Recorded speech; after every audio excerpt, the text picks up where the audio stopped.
إن الحمد لله نحمده ونستعينه ونستغفره ونعوذ بالله من شرور أنفسنا ومن سيئات أعمالنا من يهده الله فلا مضل له ومن يضلل فلا هادي له قال الله تبارك وتعالى ما كان محمد أبا أحد من رجالكم ولكن رسول الله وخاتم النبيين وكان الله بكل شيء عليما عن أبي هريرة رضي الله تعالى عنه قال قال رسول الله صلى الله عليه وسلم فضلت على الأنبياء بست أوتيت جوامع الكلم ونصرت بالرعب وأحلت لي الغنائم وجعلت لي الأرض مسجدا وطهورا وأرسلت إلى الخلق كافة وختم بي النبيون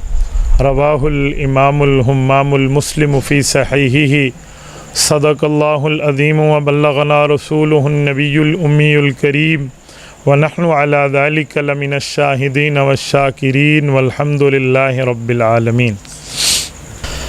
میرے دوستو، آج آپ کے یہاں قائد آباد میں ایک عرصہ دراز کے بعد آ رہا ہوں۔ آج سے تقریباً 10 سال قبل ہمارے بھائی جمشید اترا کو اللہ جزا خیر عطا فرمائے، میں ان کے یہ خدمت میں حاضر ہوا تھا۔ رب کریم کا کرم ہے کہ اللہ تعالیٰ نے ہمیں ختم نبوت کے عنوان پر اکٹھا فرمایا ہے۔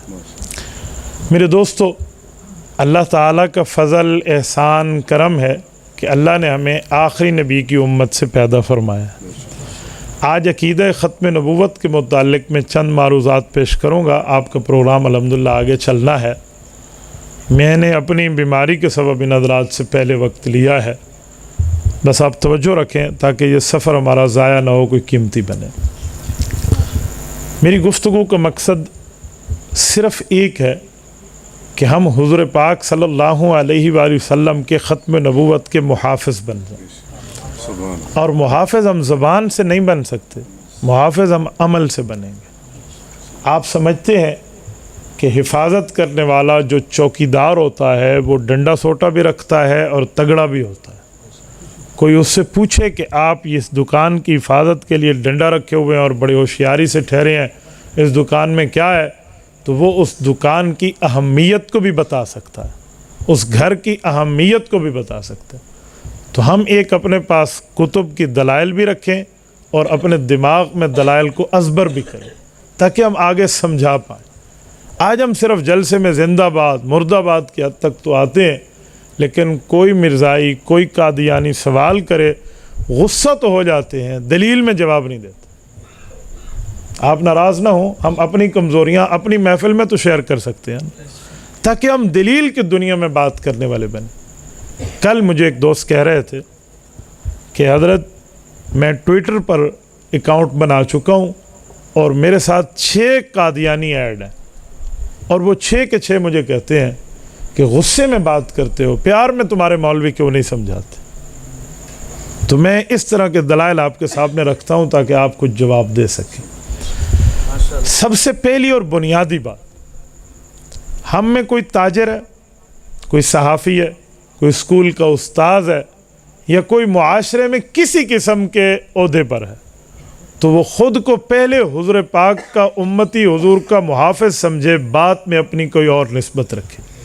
یہ طے کر لیں کہ ہماری زندگی، ہماری جوانی، ہماری صلاحیتیں یہ صرف رسالت مآب علیہ الصلوۃ والسلام کی وجہ سے، اگر حضور نہ ہوتے تو ہم نہ ہوتے۔ نمبر 1۔ نمبر 2، جب ہم یہ طے کر لیں گے کہ ہماری زندگی رسالت مآب علیہ الصلوۃ والسلام کی وجہ سے ہے، تو پھر ہمارے لیے کام کرنا مشکل نہیں رہے گا۔ میرے بھائی اس کی ڈبلنگ ختم فرمائیں، ایک آواز ہو، توجہ۔ جب ہم یہ کر لیں گے پھر ہمارے لیے اگلا کام کرنا مشکل نہیں رہے گا۔ مشکل تب ہوتا ہے جس وقت ہم طے نہیں کرتے۔ ایک چیز ہم طے کر لینا تو خدا کی قسم مشکل نہیں ہے۔ اب سنیں، آیت ختم نبوت، حدیث ختم نبوت، اس پر 2 3 ہر بندے کی تیاری ہونی چاہیے۔ ایک کتاب میں بتا دیتا ہوں، وہ آپ لے لیں، اردو میں کتاب ہے، بہت آسان ہے، اس کا نام ہے ختم نبوت کامل۔ مصنف ہیں مولانا مفتی محمد شفیع رحمۃ اللہ علیہ، مفتی تقی صاحب کے والد محترم. ان نے قرآن کریم کی 100 آیات ختم نبوت کی اس میں جمع کی، اور رسول اللہ صلی اللہ علیہ وسلم کی 210 احادیث جمع کی. یہ اپنے پاس ہونی چاہیے. بچوں کو، بڑوں کو، چھوٹوں کو، عورتوں کو، مردوں کو ہم اس پر روزانہ نہیں تو دوسرے دن، تیسرے دن کوئی ایک آیت کا درس دے دیا کرے. اس کا فائدہ یہ ہوتا ہے کہ بندہ دلیل کی دنیا میں ایک مضبوط رہتا ہے. میں یہاں پہنچا تو میں حیران ہوا ان حضرات کی کارگزاری سن کے کہ چناب نگر کے بعد اگر کوئی معاملہ مرزا قادیانیت کی ذریت کا ہے تو وہ قائد آباد ہے. آپ اتنے سینسٹیو ایریا میں بیٹھے ہیں تو آپ کے روزانہ گھر میں اس بنیاد پہ تذکرے ہونے چاہیے. آئیں آیات ختم نبوت حل کرتے ہیں جو میں نے خطبے میں پڑھی ہے. یہ ہے سورت نمبر 33 سورت احزاب کی آیت نمبر 40، 22ویں پارے کے دوسرے صفحے پہ. رب کریم اس آیت میں 4 باتیں ارشاد فرماتے ہیں. آپ توجہ رکھنا، میں چاروں باتیں آپ کی خدمت میں رکھتا ہوں. ما کان محمد ابا احد من رجالکم، نمبر 2 ولکن رسول اللہ، نمبر 3 وخاتم النبیین، نمبر 4 وکان اللہ بکل شیء علیما. ترجمہ کیا ہے؟ محمد صلی اللہ علیہ وآلہ وسلم، حضور کا نام آئے تو کیا کہنا چاہیے؟ صلی اللہ علیہ وسلم. حضور پاک صلی اللہ علیہ وسلم مردوں میں کسی کے ابا نہیں ہیں. ولیکن رسول اللہ، لیکن اللہ کے کیا ہے؟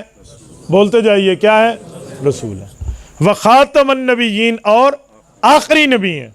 وکان اللہ بکل شیء علیما، اللہ ہر چیز کو جانتا ہے. میرا سوال ہے کہ آیت کا آپس میں جوڑ بنتے نظر نہیں آتا ظاہری طور پہ. لفظ ہے مردوں میں کسی کے ابا نہیں ہے، اگلا لفظ کیا ہے؟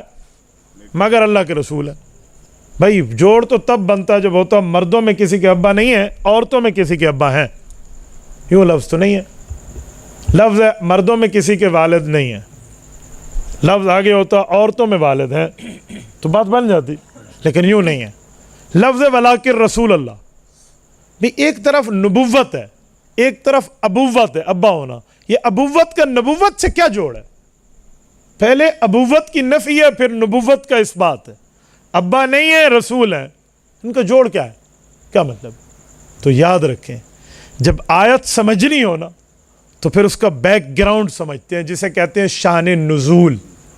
آیت کیوں اتری، کب اتری، کہاں اتری، کس لیے اتری، کن حالات میں اتری، یہ سمجھیں گے مسئلہ سمجھ آ جائے گا. کیوں؟ بعض اوقات لفظ ایک ہوتا ہے، مطلب کئی ہوتے ہیں. تو جب وہ لفظ ہو نا تو پھر دیکھا جاتا ہے کہ یہ لفظ کس جگہ کہاں بولا گیا. ورنہ لفظ یہاں بولے یا کسی اور جگہ بولیں تو لفظوں کے معنی میں فرق آ جاتا ہے. کئی الفاظ ایسے ہوتے ہیں فرق آ جاتا ہے. میں آپ سے پوچھتا ہوں کھانے پینے سے روزہ ٹوٹتا ہے یا نہیں ٹوٹتا؟ آپ میں کوئی ایسا ہے جو کہ کھانے پینے سے روزہ نہیں ٹوٹتا؟ جان بوجھ کے کھانے پینے سے روزہ نہیں ٹوٹتا ہے کوئی بندہ؟ میں کہتا ہوں جان بوجھ سے کھانے پینے سے روزہ نہیں ٹوٹتا، اور میں ثابت کروں گا، آپ اپنے منہ مبارک سے کہیں گے کھانے پینے سے روزہ نہیں ٹوٹتا. میں اب بھی کہتا ہوں جان بوجھ کے کھاؤ، جان بوجھ کے پیو، روزہ نہیں ٹوٹے گا. ایک بندہ جان بوجھ کے قسم کھائے، جان بوجھ کے غصہ پیے، روزہ ٹوٹے گا؟ آپ نے کیوں کہا کھانا پینے سے ٹوٹتا ہے؟ تو بھائی پوچھتے ہیں نا کیا کھانے سے، قسم کھانا یا روٹی کھانا، غصہ پینا یا پانی پینا؟ تو پتہ چلا کھانے پینے کا لفظ جس جگہ بولیں گے اس کا مطلب بھی بتائیں گے. تو جس معاملے پہ جو لفظ بولا جاتا ہے اس کا بیک گراؤنڈ پتہ نہ ہو، شان نزول پتہ نہ ہو، اس کے حالات معلوم نہ ہو تو لفظ نہیں سمجھ آتا. اب لفظ ما کان محمد ابا احد من رجالکم، مردوں میں کسی کے ابا نہیں ہے. ولیکن رسول اللہ، لیکن اللہ کے رسول ہیں. اب شان نزول دیکھیں، بیک گراؤنڈ دیکھیں، کس پیرائے میں آیت اتری، مسئلہ سمجھ آ جائے گا. جب آیت اتری تھی اس کی ایک وجہ تھی. وجہ یہ ہے کہ کفار مکہ کی رسول اللہ سے عداوت، دشمنی چل رہی تھی. جو ایک دشمن ہوتا ہے نا وہ دوسرے دشمن کو زیادہ سے زیادہ نقصان پہنچانا چاہتا ہے. تو مکہ کے کافر رونے لگ گئے کہ ان کا تو بیٹا پیدا ہو گیا، آج ہم باپ کو نہیں سنبھال سکتے، کل اس کا بیٹا بڑا ہو کے اس کے مشن کو لے کر آگے چلے گا، اس کو کیسے سنبھالیں گے؟ تو حضرت قاسم کا انتقال ہو گیا.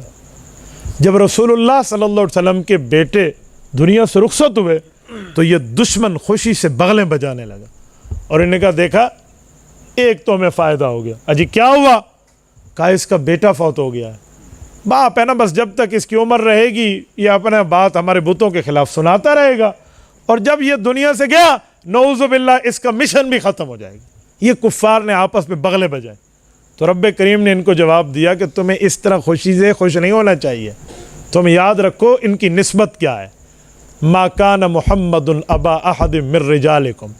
اتنی بات تو ٹھیک ہے کہ ہم نے ان کے بچوں کو دنیا سے اٹھا لیا, وہ مرد کی عمر کو نہیں پہنچے تھے, لیکن ولاکن رسول اللہ, یہ اللہ کے رسول ہیں. باپ کی بات تو بیٹے مان کے آگے لے کر چلتے ہیں نا, رسول کی بات پوری امت لے کر آگے چلے گی. یہ جوڑ ہے. ورنہ ما کان محمد ابا احد من رجالکم, مردوں میں کسی کے ابا نہیں تو عورتوں میں کسی کے ابا ہوں. یہ جملہ تب کوئی بندہ کہے گا جب اس کے بیک گراؤنڈ سے واقف نہ ہو. آگے سنیں. ولاکن رسول اللہ, اللہ کے رسول ہیں. ابوت اور نبوت کا آپس میں کیا تعلق ہے؟ ابوت کہتے ہیں باپ ہونے کو, نبوت کہتے ہیں نبی ہونے کو. تو جو ابوت ہے, باپ کی نسل 2 4 5 10 بیٹے لے کر چلیں گے نا, اس سے زیادہ آپ کہاں سے لائیں گے. لیکن جو نبوت ہے نا, اس کے لیے تو نسل در نسل امت ہوتی ہے, اور اس امت اس کی بات کو لے کر آگے جائے گی. اگلا لفظ وخاتم النبیین, اور آخری نبی ہیں. اس کا کیا جوڑ ہے؟ یہ لفظ کیوں اترا؟ اس کی بھی ایک وجہ. شاید کسی مکہ کے کافر کے دل میں آتا کہ اللہ کے رسول ہیں تو ان کی بات امت لے کر آگے چلے گی.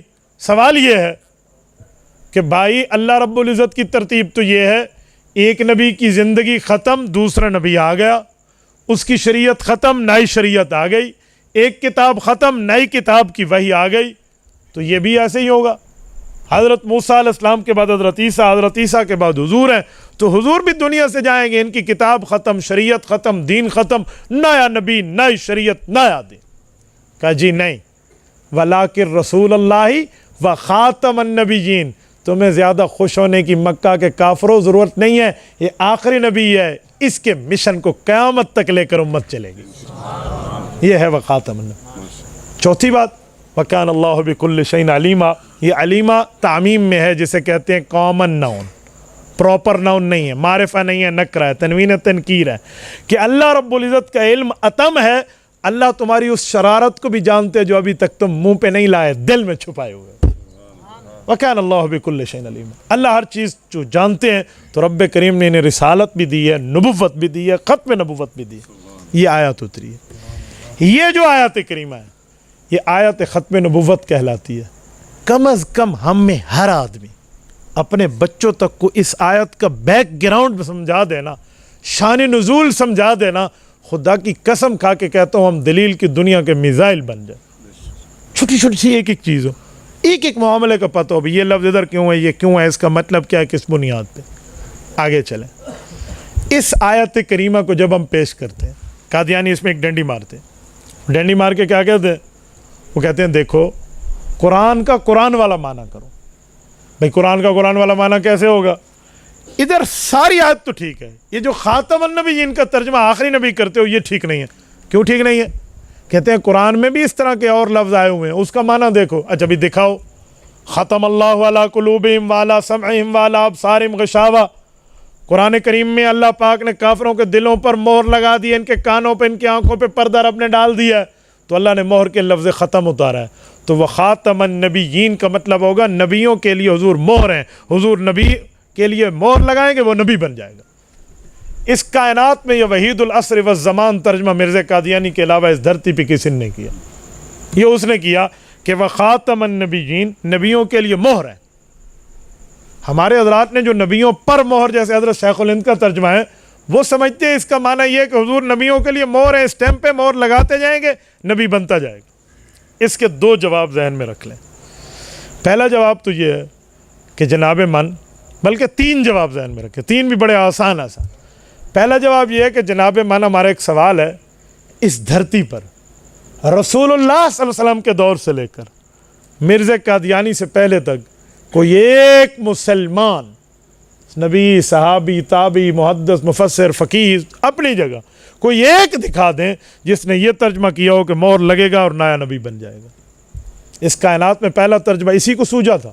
چلو ٹھیک، ایک جواب مان گیا جی مرزے نے ترجمہ کیا۔ میرا پہلا سوال، دوسرا سوال اس پر یہ ہے کہ لفظ وخاتم النبیین، نبیین جمع ہے، پرولر ہے، سنگولر نہیں ہے، واحد نہیں ہے، جمع کا صیغہ ہے۔ نبیوں کے لیے مہر ہے، نبی مہر لگائیں گے نبی بن جائے گا؟ جی ہاں۔ تو 1400 سال میں حضور کے بعد کتنے نبیوں پر مہر لگی ہے؟ کتنے نبی بنے؟ اجی دیدہ بایت جرت کریں دکھائیں۔ قادیانی کہتے ہیں ایک مرزا غلام احمد قادیانی پہ لگی ہے، اسے کہ پھر آیت تو غلط ہو گئی، آیت ہے خاتم النبیین، کئی نبیوں پر مہر ہیں، اور عمل میں دکھا رہے ہو خاتم النبی، ایک پر مہر ہے۔ تو یہ ایک پر مہر ہے یا جمع ہے؟ تو اصل میں تمہاری چوری پکڑی گئی کہ جو تاج رسول اللہ کو رب نے دیا ہے تم اس کو کھینچ کے مرزے کے سر پہ لانا چاہتے ہیں، اور یہ چوری ہم نہیں چلنے دیں گے۔ بکرے کے نام پہ کتے کا گوشت نہیں بیچنے دیا جائے گا، یہ ذہن میں رکھا۔ تو خاتم النبیین کا لفظ ہی پورا نہیں ہوتا، یا تو 3 4 5 10 نبی دکھا دیتے نا تم بھی تو درمیان میں کوئی مانتے، تم نے کسی کو نہیں مانا، تو یہ ایک دوسرا ڈرم۔ نمبر 3 خاتم النبیین، یہ جو مہر ہیں، یہ مہر کا ترجمہ یہ جو مرزے نے خود کیا ہے، کبھی اپنے نبی کے معاملات جو جھوٹا متنبی ہے اس کو کھنگالو نا، تھوڑی سرچنگ کرو، اس کی تلاشی لو، کیا اس نے بھی اپنی کتب میں خاتم کا معنی کیا ہے، کہیں لکھا ہے؟ جی ہاں۔ دروغ گورا حافظہ نباشد، جو زیادہ جھوٹ بولتا ہے نا وہ کسی نہ کسی جگہ پکڑا جاتا ہے، اس کا حافظہ سلامت نہیں ہوتا، جھوٹ بولے بات کرے، جھوٹ بولے بات کرے۔ ہم نے دنیا میں ایسے کئی جھوٹے دیکھے ہیں جو ایک موقع پہ ایک کہیں، دوسرے پہ دوسرے کہیں، اس کی سابقہ تقریر اس کی موجودہ تقریر کا جواب ہوتا ہے، فوراً بندہ سمجھ جاتا ہے کہ کیا جھوٹ بول رہا ہے۔ تو ایسے مرزے کے جھوٹ بھی نکالے نا، تو جھوٹ سے ہم نکال لیں گے کہ اس نے بھی کوئی خاتم کے چکر کہیں ڈالا ہے۔ تو جی ہاں، مرزا قادیانی نے اپنا انٹروڈکشن، اپنی بایوگرافی، اپنی پروفائل پکچر دکھائی ہے، میری اماں کا کیا نام، میرے ابے کا کیا نام، ہم کتنے بہن، ہم کتنے بھائی، کیسے پیدا ہوئے، جڑواں کتنے تھے، الگ الگ کتنے تھے، یہ مرزا نے دکھایا ہے۔ اجی مرزا سے پوچھ لو، مرزا کہتا ہے میں اور جنت بی بی میری بہن ہے، ہم اکٹھے پیدا ہوئے ہیں۔ میں مرزا کی والدہ کو کافرہ نہیں کہتا، وہ مسلمان ہے، نہ میں ان کا مذاق اڑاتا ہوں، میرا تعلق اس سے ہے، تو میں اس پر تو اٹیک کروں گا نا۔ کہتا ہے میں اور میری بہن جنت بی بی جڑواں پیدا ہوئے۔ اچھا کیسے؟ کہ ہم ماں باپ کے آخری اولاد تھے، تو پہلے بہن پیدا ہوئی، پھر کچھ ٹائم کے بعد میں پیدا ہوا، یوں میں اپنے ماں باپ کا خاتم الاولاد بنا، خاتم الاولاد بنا۔ میرا سوال ہے قادیانیوں، اگر تمہاری مت نہیں ماری گئی، اس دھرتی پر تمہارے اس کھوپڑی میں کوئی عقل نام کی چیز موجود ہے، جو معنی تم خاتم النبیین پہ کر رہے تھے کہ مہر لگے گی نبی بن جائے گا، مہر لگے گی نبی بن جائے گا، کیا میں پوچھ سکتا ہوں کہ خاتم الاولاد کا یہی معنی ہے کہ مرزا قادیانی کی اماں جان کے پیٹ سے قیامت تک مہر لگے گی اور بچہ پیدا ہو جائے گا؟ اگر یہی معنی کرنا ہے تو وہاں بھی کر لو، لیکن اس دھرتی پہ کوئی قادیانی یہ معنی کرنے کے لیے تیار نہیں ہے، تو اس کو پھر اپنے معاملے کو تو دیکھ لو۔ تو اس لیے خاتم النبیین پہ چوری نہیں پڑھنے دیں گے، بات وہی رہے گی۔ 3 جواب۔ ایک جواب وہ جو ہماری اسلامی قیادت 7 ستمبر 1974 کے فیصلے سے پہلے جو قادیانیوں سے بحث کیے، جنہوں نے حضرت مولانا مفتی محمود رحمۃ اللہ علیہ، مولانا غلام غوث ہزاروی رحمۃ اللہ، ان کے ساتھ بریلوی، دیوبندی، اہل حدیث کی تمام علماء کی قیادت ایک امت بن کے گفتگو ہوئی ہے، اور وہاں پر جو بات اٹھی مرزا ناصر نے اور جواب دیا اسلامی قیادت نے، وہ کیا تھا؟ یہ تو وہاں بھی جواب نہیں دے سکے اسی معاملے پہ۔ وہ خاتم النبیین کے اوپر اسے چوری پکڑی جیسے چوری پکڑنے کا حق کو۔ 5 جلدوں میں چھپ چکی ہے اسمبلی کی کارروائی۔ حضرت مفتی صاحب نے عبدالحفیظ پیرزادہ کو یہ چٹھی لکھ کے دی تھی کہ آپ وزیر ہیں، لا منسٹر ہیں، فیڈرل لا منسٹر تھے وہ، آپ ذرا اس مرزا قادیانی کے پوتے کا جواب دیں۔ اس نے جو وہ خاتم النبیین کا لفظ لکھا تو حضرت مفتی صاحب نے جواب لکھوایا کہ آیت نہ اس کے دادے پہ اتری ہے، نہ میرے دادے نہ میرے باپ خلیفہ صدیق پہ اتری ہے، ہمارے پر تو نہیں اتری، نہ اس پہ، آیت اتری ہے حضور پاک علیہ السلام پہ، اور اس کے گواہ ہے رسول اللہ کے شاگرد، حضور کی جماعت، حضور کے صحابہ۔ آؤ صحابہ کے دربار پہ پوچھ لو صحابہ سے خاتم النبیین کا مطلب سرکار دو عالم نے کیا بتایا تھا۔ جو مطلب حضور نے بتایا ہے وہ مان لینا، اگر اس کا مطلب ہے نبوت جاری تو انہیں سچا لکھ دے، اور اگر اس کا مطلب ہے نبوت آخری تو پھر ان کا کفر لکھ دے۔ اس بات کے بعد مرزا ناصر کے منہ پہ پہلے 11:45 بجے، پھر 12 بجے، پھر 12:15، پھر 12:30 بجے۔ یہ ایسا اصول ہے اس دھرتی پہ، فرقہ واریت کی جڑ کٹ جائے، آیت قرآن کریم کی ہو، تشریح رسول اللہ کا صحابی کر دے کہ حضور پاک نے اس کی تشریح کیا کی تھی، فیصلہ ہو جاتا ہے۔ حضرت مفتی صاحب نے مسند البزار سامنے رکھی اور حضرت ابو ہریرہ رضی اللہ عنہ کی مرفوع حدیث پیش کی کہ رسالت مآب علیہ السلام نے اس کا ترجمہ فرمایا ہے، انا آخر الانبیاء وانتم آخر الامم، میرے بعد نبی کوئی نہیں، تمہارے بعد امت کوئی نہیں۔ بڑے بے آبرو ہو کر تیرے کوچے سے ہم نکلے۔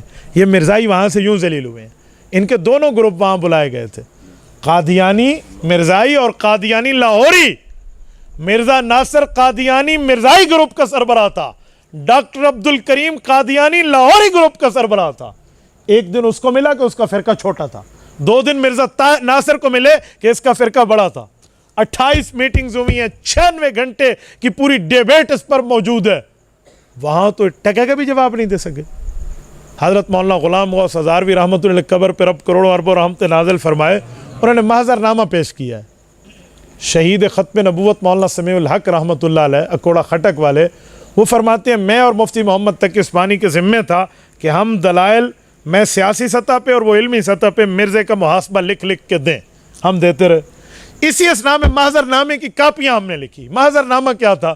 حضرت ہزاروی رحمہ اللہ نے مرزا قادیانی کی کتابوں سے اس کی گالیوں کو اکٹھا کیا کہ الف سے کتنی گالیاں دی، با تا سا، اچھا مولویوں دا لفظ ہے، الف بے تے سے، یہ عوام کا لفظ ہے نا، حروف تہجی کتنی گالیاں دی ہیں، ایک ایک لفظ سے انہوں نے جمع کی، محضر نامے میں ساری اکٹھی کی۔ اوپر روایت لکھی کہ ان نبی اللہ فحاشم ولا لعانا، کہ نبی فحش گو بھی نہیں ہوتا، نبی گالیاں بھی نہیں دیتا۔ آؤ ذرا یہ اس نے کیا کیا گالیاں دی ہیں، ان میں سے میں کوئی ایک گالی آپ کے سامنے رکھوں نا، شریف بندہ اس گالی کو سن نہیں سکتا۔ مرزا کہتے ہیں کل مسلمی یصدقنی ویقبل دعوتی الا ذریۃ البغایا، کہ جس نے میری تصدیق کی ہے اس کی ماں نے اسے حلال زادہ جنا ہے، اور جو مجھے نبی نہیں مانتا اس کی ماں نے بدکاری کی ہے۔ تو بتائیں آگے کیا بچا؟ یہ نبی ہے یار، نبی اپنے مخالف پہ فتوی کفر تو دیتا ہے، لیکن یہ فتویٰ جو آپ نے نکال کے رکھا ہے، یہ سوغات صرف اس میڈ ان قادیان ہی ہے، میڈ ان اسلام نہیں ہے، صرف وہاں سے۔ تو اس طرح کی باتیں آپ کے سامنے ہوں گی، آپ قادیانیوں سے بحث کر سکیں گے۔ اس جلسے میں بلانے کا مقصد زندہ آباد مرد آباد نہیں ہے، یہاں بلانے کا مقصد آپ کے دلوں میں یہ تحریک پیدا کرنا ہے کہ ہم حضور پاک کی ختم نبوت کے محافظ ہیں، اور محافظ بغیر ہتھیار کے کیا محافظت کرے گا؟ محافظ کے پاس ہتھیار یہ دلائل ہونے چاہیے۔ اس میں کسی مولوی، کسی نعت خان، کسی پیر، کسی عالم دین کی بات نہیں ہے۔ ایز اے مسلم ہم رسول اللہ صلی اللہ علیہ وسلم کے محافظ ہیں۔ اور میرے دوستو، اس پر رسول اللہ کے صحابہ کی قربانی آپ نے دیکھنی ہونا۔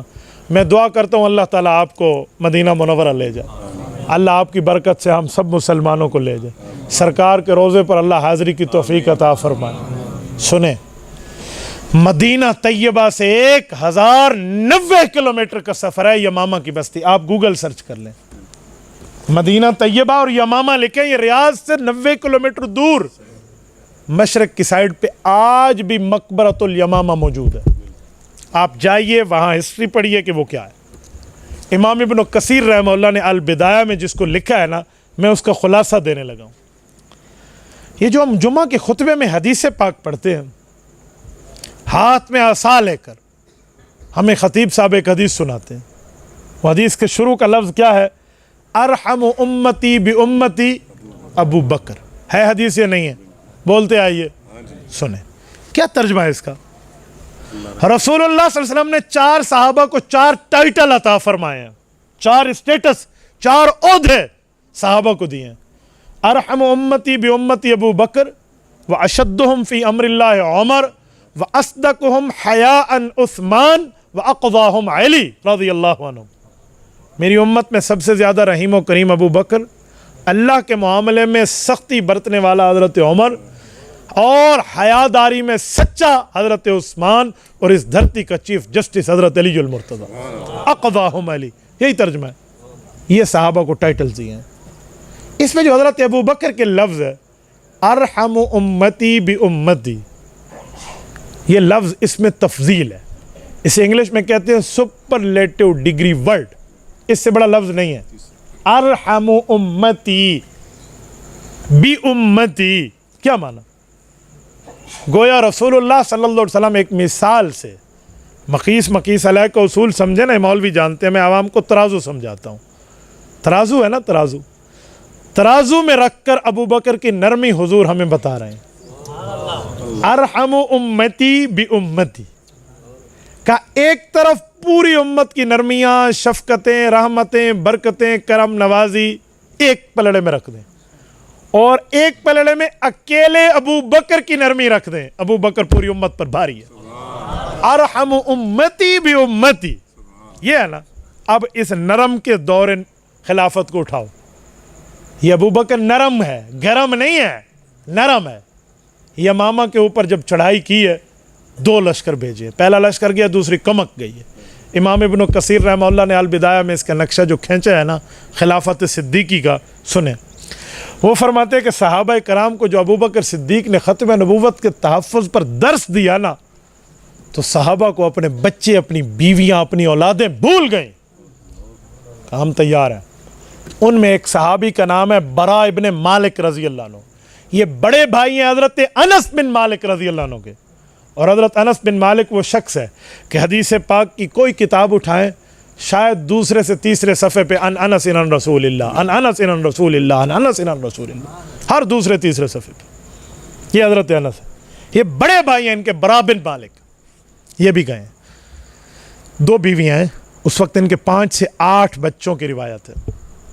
یہ 1000 سے زائد کلومیٹر سفر کر کے گئے ہیں مسلمہ کذاب سے جنگ کرنے۔ اس وقت جب یہ پہنچے ہیں تو مسلمہ کی بزدل فوج قلعہ بند ہو چکی تھی۔ قلعہ بندی کا کیا معنی؟ کہ جنگ لڑنے میں ہار گئے تو بھاگ کے قلعے میں چلے گئے، اور قلعے میں اپنا پورا ترتیب انہوں نے رکھا ہوا تھا کہ اگر 2 ماہ بھی ہمیں اندر رہنا پڑے نا تو ہمارے کھانے پینے کا سامان موجود ہے، بیوی بچے تو ویسے ہی اندر ہیں، قلعے کے دروازے بند، اور قلعہ اتنا اونچا ہوتا ہے، آپ کبھی قلعہ بالا حصار کی کسی چھوٹی دیوار پہ ٹھہر کے لاہور میں دیکھیں نا، ٹوپی گر جاتی ہے بندے کے سر سے۔ اور اس زمانے میں کیا تعمیر ہوگی کہ نیچے کوئی تعمیر ہو کے اوپر ہو، لیکن اتنا اونچا قلعہ۔ اب 2 راستے ہیں، ایک راستہ ہے رخصت کا، ایک ہے عزیمت کا۔ رخصت کا راستہ یہ ہے کہ انتظار کرو جب باہر آئیں گے یا واپس چلے جاؤ۔ عزیمت یہ کہ نہیں، قلعے کے اندر چھلانگ لگا دو۔ اب یہ کون کرے گا؟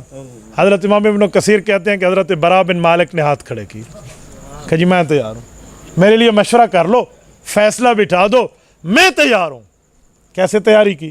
ادھر تک پہنچائیں کیسے؟ اچھا، جس کو پہنچائیں ادھر جو قلعے کے پیرادار ٹھہرے ہیں وہ تیروں کے ساتھ کام پورا کر رہے ہیں۔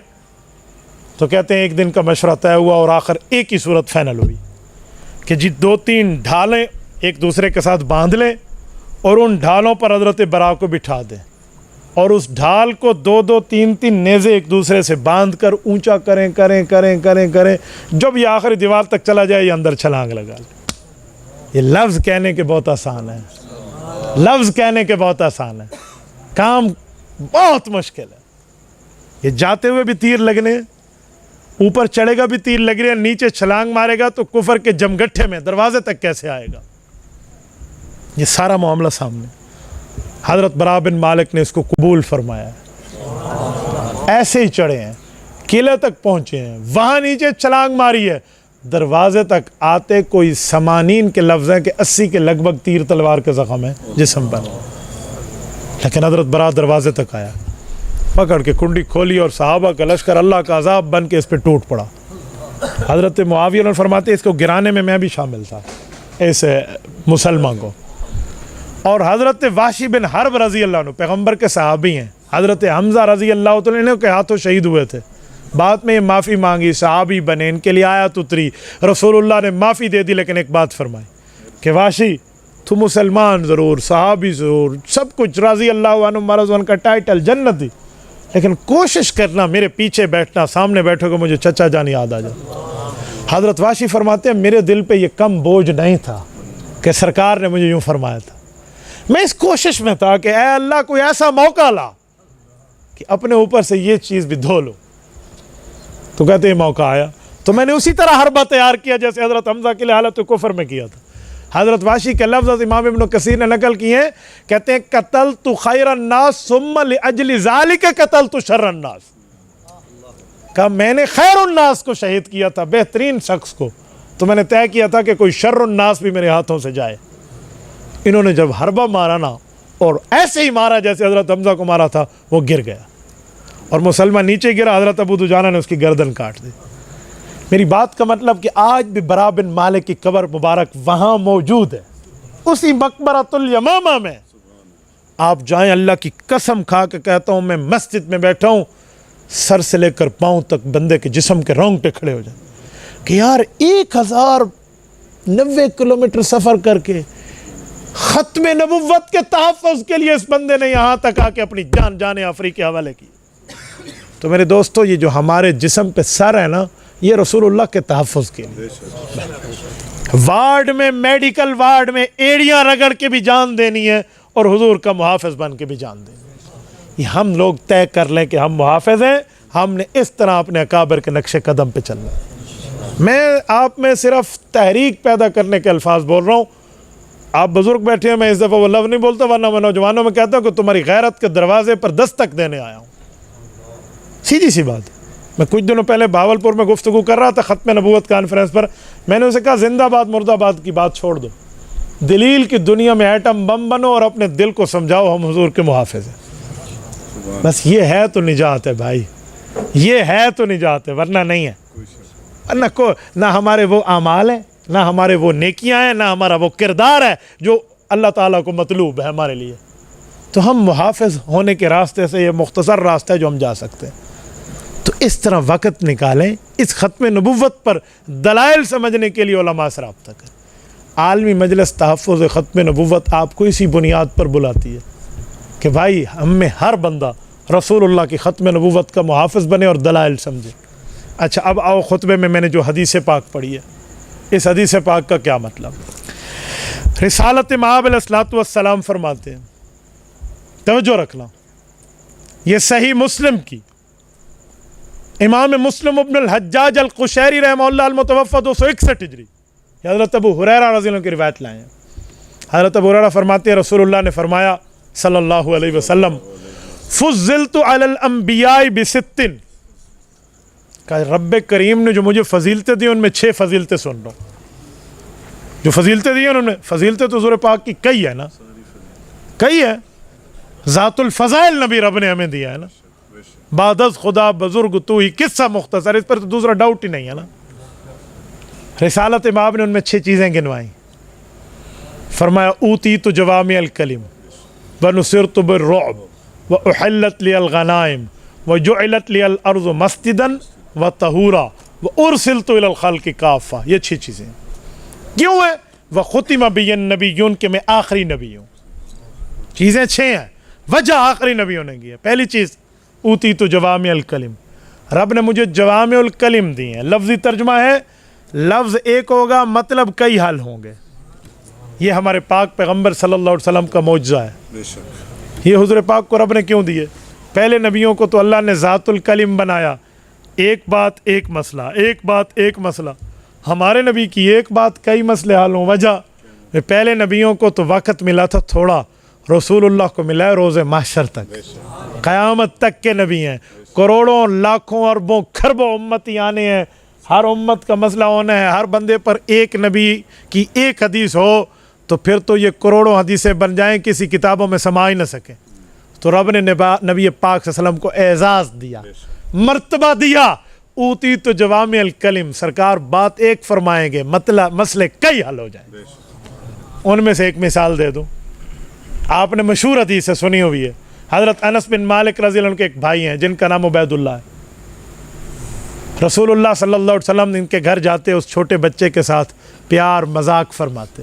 رسالت کا مذاق بھی سچ ہوتا تھا, ٹھیک ہے نا, حضور پاک کا مذاق بھی سچائی پر. جو گپ شپ بچوں کے ساتھ ہوتی وہی دل لگی فرماتے, دلداری فرماتے بچے کی. ایک دن پتہ چلا کہ اس نے جو بلبل پالی تھی نا, ایک چھوٹا سا پرندہ, وہ فوت ہو گیا. تو جب بلبل فوت ہو گئی حضرت انس فرماتے ہیں، کتاب الادب بخاری میں روایت ہے کہ حضور پاک علیہ السلام ہمارے گھر تشریف لا اور ہمیں کہا بھائی ملاؤ. ہم نے بھائی ملایا تو اللہ کے رسول نے اسے عبید اللہ نہیں کہا. اس دن فرمایا یا ابا عمیر ما فعل النغیر. مشہور حدیث ہے. ابو عمیر تیری بلبل کا کیا بنا؟ فوت ہو گئی. دلداری کے طور پہ فرمایا، نہ کہ ہنسنے کے طور، یعنی اس کے غم کو ہلکا کرنے کے لیے. ایک حدیث ہے، حافظ ابن حجر اسقلانی رحمہ اللہ فتح الباری میں اس کے تحت لکھتے ہیں اخذ منہ 60 مسئلۃ، کہ فقہاء نے اس سے 60 مسائل نکالے ہیں. اور شیخ الحدیث مولانا محمد زکریا کاندلوی رحمہ اللہ نے الکنز المتواری میں فرمایا ہے اخذ منہ 100 مسئلۃ، 100 مسائل اس سے حل ہوئے ہیں. میں 2 4 5 10 آپ کی خدمت میں باری باری عرض کیا دیتا ہوں. مثلا کہتے ہیں لفظ یا ابا عمیر ما فعل النغیر، ابو عمیر تیری بلبل کا کیا ہوا؟ کہتے ہیں اس سے ایک بات تو یہ نکل گئی کہ تعزیت صرف انسان کی نہیں ہوتی، تعزیت تو حیوان کی بھی ہوتی ہے. سرکار آئے ہیں نا. نمبر 2، اگر کسی نے پیار محبت سے جانور پالا ہو تو تعزیت اس کی بھی ہوتی ہے. آج کسی کی بھینس مر جائے تعزیت بنتی ہے، حضرت بھینس کی قیمت تو ویک کے ہی تعزیت بڑھتی ہے. ٹھیک ہے، ہاں ویسے تو یہ ایک سرکار کی اس بات سے مسئلہ. نمبر 2، دوسرا یہ نکلا کہ جو چھوٹا بچہ ہے جس کی ابھی شادی بھی نہیں ہوئی، اس کی کنیت رکھی ہے حضور پاک علیہ السلام ابا عمیر کنیت رکھی ہے. تو کب پتہ چلا نابالغ کی کنیت بھی جائز ہے، غیر شادی شدہ کی کنیت بھی جائز ہے. ایک مسئلہ اور بھی نکلا کہ کیا کہ حرم مکی میں کسی پرندے کو پکڑ کے اسے اپنے پاس پالنا جائز نہیں ہے. حرم مکی حرم ہے، کوئی پرندہ نہیں پکڑ سکتے آپ. لیکن حرم مدنی میں فرق ہے، سرکار نے تو اجازت دی ہے، منع نہیں کیا نا، اسے تو اجازت مل گئی. چوتھا مسئلہ ایک اور بھی نکلا کہ وہ کیا کہ یا ابا عمیر ما فعل النغیر سے پتہ چلا بڑا آدمی کبھی چھوٹے بچے سے پیار کرتے ہوئے ہچکچائے نہیں کہ میں بڑا ہوں، میں کی گل کرنی ہے اس دلال، یوں نہیں. حضور پاک علیہ الصلوۃ والسلام نے اس پر بات فرمائی. پانچواں مسئلہ یہ نکلا کہ بڑا آدمی جب چھوٹے سے بات کرے تو چھوٹے کو چھوٹے کی زبان میں سمجھائے، تبھی اسے پیار سے سمجھایا، جس کو دوسرے لفظوں میں کہو بیبی لینگویج. یہ دنیا میں جو بیبی لینگویج ہے نا، جو بچوں سے ہم بولتے ہیں، وہ پوری دنیا میں ایک ہی بولی جاتی ہے. وہ انگریز بھی وہی بولتے ہیں، فارسی بان بھی وہی بولتے ہیں، اجمی بھی وہی بولتے ہیں، پٹھان بھی وہی بولتے ہیں، ہندوستانی بھی وہی بولتے ہیں. پیار سے جو ہم زبان ٹیڑھا کر میرا پتر کی، یعنی ہم پیار سے جو کہتے ہیں نا، یہ آپ انگریزوں کو دیکھو انگلش میں دیکھیں، کسی اور لینگویج میں دیکھیں، بیبی لینگویج دنیا میں سیم ہے. تو یہ سب سے پہلے سرکار نے اس کی بنیاد ڈالی ہے نا. حضور پاک صلی اللہ علیہ وسلم نے بیبی لینگویج میں اسی طرح بیان فرمایا یا ابا عمیر ما فعل النغیر، بچے سے بچے کی زبان میں سمجھا. 5، ایک مسئلہ اور بھی نکلا. کہتے ہیں کیا نکلا؟ اس حدیث سے ایک بات یہ ثابت ہوئی کہ اگر کوئی والد اپنے بچوں کو کھیل کود کی جائز چیزیں لے کر دے تو جائز ہے، وہ لے کر دے سکتا ہے. کھیل کود کی جائز چیزیں، میں یہ نہیں کہہ رہا بھی پیو تسی آکھو مینوں ٹی وی لے کے دے، ٹھیک ہے، مینوں کوئی گناہ دی چیز نہ بھائی، جائز چیز ہے، جواز کی حد تک والد اگر اولاد پر خرچ کرتا ہے تو جائز ہے. ایک مسئلہ اور بھی نکلا کہ اگر پرندے کو پکڑ کے گھر میں رکھو لیکن اس کے کھانے پینے اور اس کی راحت کا خیال کرو تو گناہ نہیں ہے. سرکار منع فرماتے تم نے کیوں بلبل پکڑی ہوئی تھی تو جائز نہیں ہے، تم نے آزاد پرندے کو قید کر لیا، تو اس پر اجازت دی. اچھا کہتے ہیں ایک بات اور بھی نکلی کہ وہ کیا کہ تعزیت کے لیے کسی کے گھر جا کر بات کرو تو گھر جانا بھی جائز ہے. اچھا مزید ایک جملہ کہنے لگا ہوں، توجہ رکھنا. رسالت مآب علیہ الصلوۃ والسلام نے اس بچے سے اس طرح بات کر کے ایک بات مزید فرمائی جس سے ایک شرعی فقہی مسئلہ حل ہوا کہ جو کہتے ہیں نا وَإِذَا حَلَلْتُمْ فَاصْطَادُوا، جو شکار کرنے کا حکم ہے حالت احرام میں شکار نہیں کر سکتے کیونکہ مکہ مکرمہ کا شکار منع ہے، لیکن اگر مدینہ منورہ میں کوئی کر لے تو جائز ہے. یہ بھی شکار کی چیز. اس طرح کئی مسائل ہیں، میں نے کوئی 8-9 آپ کی خدمت میں رکھے. اس پر شیخ زکریا نے تو 100 مسئلۃ کا عنوان باندھا ہے کہ 100 مسئلے حل ہوتے ہیں. تو یہ ہے حضور پاک کی پہلی صفت کہ اوتیت جوامع الکلم، رب نے مجھے یہ نعمت دی ہے کہ میں بات ایک کرتا ہوں مسائل کئی حل ہو جاتے ہیں. نمبر 2، اوتیت جوامع الکلم ونصرت بالرعب،